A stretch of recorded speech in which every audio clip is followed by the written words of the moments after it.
Shriram express news, आपली बातमी आपला आवाज।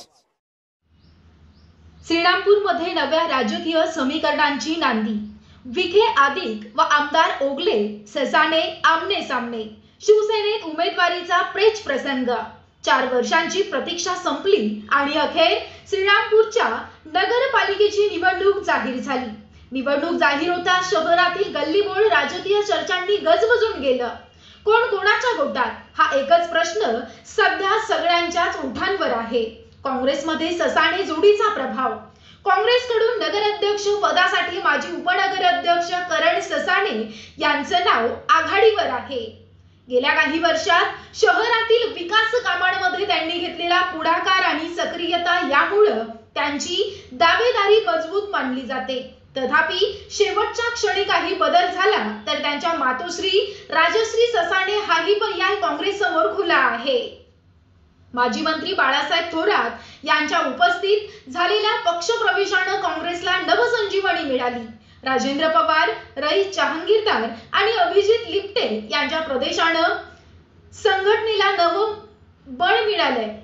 पण भुयारी गटार कामात झालेल्या भ्रष्टाचाराची चर्चा देखील शहरात दबक्या आवाजात सुरू आहे।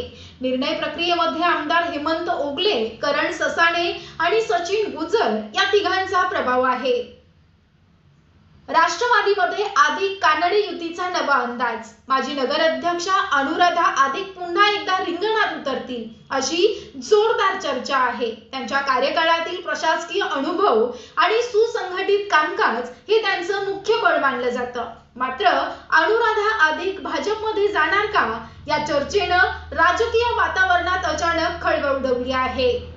पक्षाचे राष्ट्रीय सचिव अविनाश अधिक आणि माजी आमदार लहू कानडे उमेदवार निवड प्रक्रियेत निर्णायक आहेत। दरम्यान माजी नगरसेवक अशोक कानडे यांना देखील लढतीची इच्छा आहे। शरद पवार गटाचे शहर अध्यक्ष लकी सेठी आघाडीत सहभागी होणार असल्यानं समीकरण अधिक गुंतागुंतीची झाली। भाजपमध्ये विखेंचा प्रभाव कायम। भाजपकडील सर्व सूत्र डॉक्टर सुजय विखे पाटील यांच्या हातात आहेत। पालकमंत्री नामदार राधाकृष्ण विखे पाटील यांच्या नेतृत्वाखाली अनेक मोठी विकास कामं शहरामध्ये झाली असून नुकताच सुमारे 2 कोटी रुपयांचा निधी त्यांनी नगरपालिका हद्दीतील रस्त्याच्या दुरुस्तीसाठी मंजूर केला।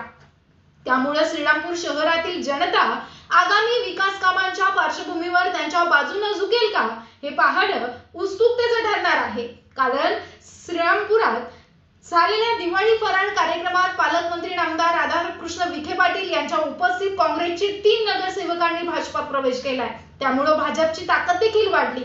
पक्षामध्ये माजी नगराध्यक्ष संजय फंड, श्रीनिवास बिहाणी, स्वाती चव्हाण आणि स्नेहल खोरे यांची नावे चर्चेत आहेत। शिंदे गटाकडून सागर बेग, प्रकाश चित्ते, संजय छल्लारे हे तिघेजण आघाडीवर आहेत। सागर बेग आणि अपक्ष उभे राहून विधानसभा निवडणुकीत 3ऱ्या क्रमांकाची मतं घेत प्रतिस्पर्धी उमेदवारांपुढे मोठं आव्हान उभं केलं होतं।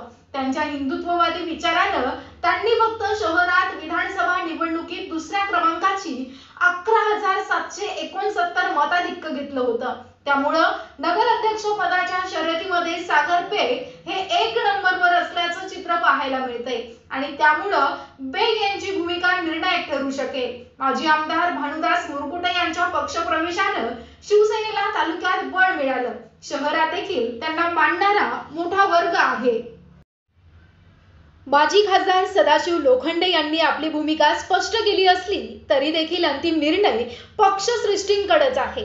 त्यांचा कार्यकर्त्यांचा गट वरवर शांत दिसत असला तरी त्यांची ताकद वाढलेली आहे। उद्योग मंत्री उदय सामंत यांनी अलीकडील मुरकुटे चित्तेंच्या घरी भेटीत स्पष्ट संदेश दिलाय। गटबाजी थांबवा आणि पक्षाने दिलेल्या उमेदवारीसाठी एक दिलानं काम करा।